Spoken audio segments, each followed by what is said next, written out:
Thank you, Commissioner, and other members of Pennsylvania State Police. I appreciate the job that all our law enforcement does keeping us safe here in the Commonwealth.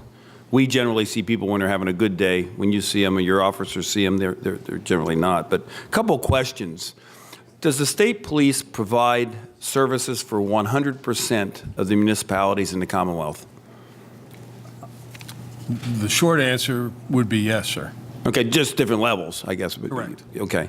Also, it was mentioned that you know the cost of having a trooper, on the road in a car every hour and by the year. So, do we track the costs, or do we have the means to track where the officer or where the troopers are spending their time?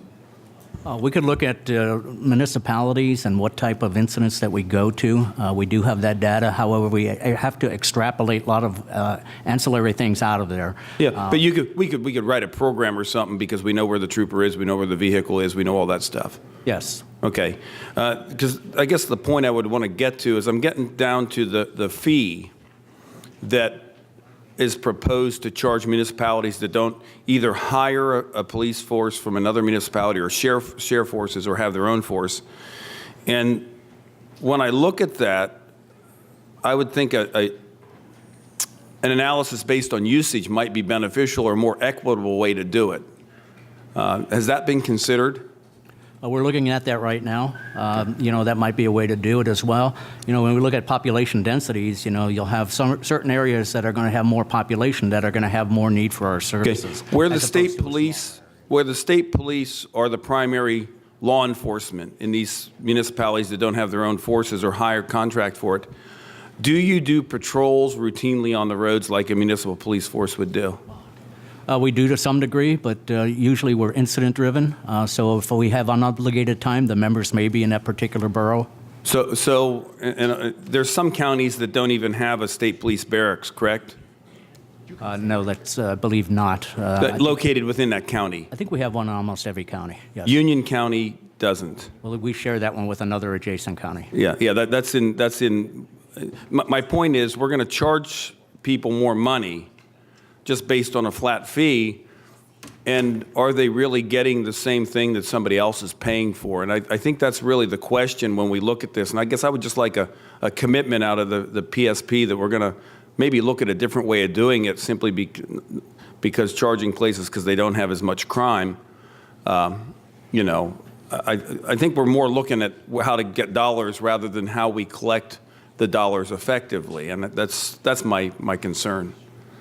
Well, a proposal for a per incident fee, so as to speak, would be very hard to quantify. I mean, you may have people coming through your area that don't even reside there, get involved in a crash or a criminal incident, which would then cause the state police to respond. To charge a municipality for something like that might not be a very viable thing as well. Well, what I think you could do is if it's traffic related, you could probably extrapolate that. You could probably take the calls that you have in a municipality and do a scoring, take a mean somewhere in the middle, getting rid of the highs and lows and get an average cost, and then do like a 3-year average and bill every municipality based upon the usage. I mean, that to me doesn't seem like it's unreasonable. I mean, would you think that would be unreasonable?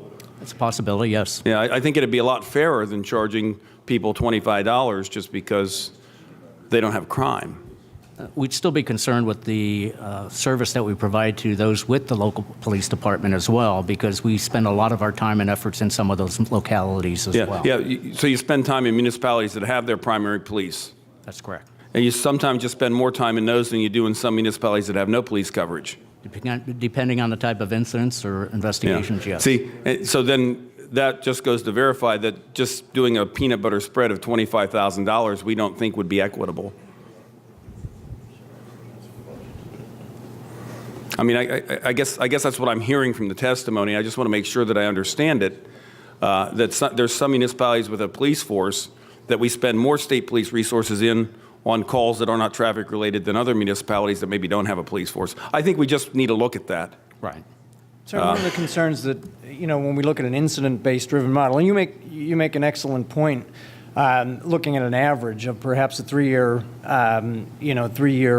mean or a median kind of thing. But the one thing that I would say in those discussions, one thing that we're always concerned with is, the cost, the benefit, if we did it strictly incident-based driven, we'd likely need extra Okay, personnel. if I just, one more thing, and I guess I would like to. The municipalities, once we charge this, would they see any difference in coverage than they're getting now? Would the rural municipalities see any more patrols or any more coverage? Because I know right now, my municipality contracts with the borough next to it. And what happens is if there's a call and it's not anything urgent, they say, call Middleburg Police. State police don't respond because we contract with the Middleburg Police. So people may get charged and won't get any more coverage. Yet that resources are still going to be spent in municipalities where they have higher crime than what we do. And I think we all realize that. I'd just like us to take a look at it. Thank you.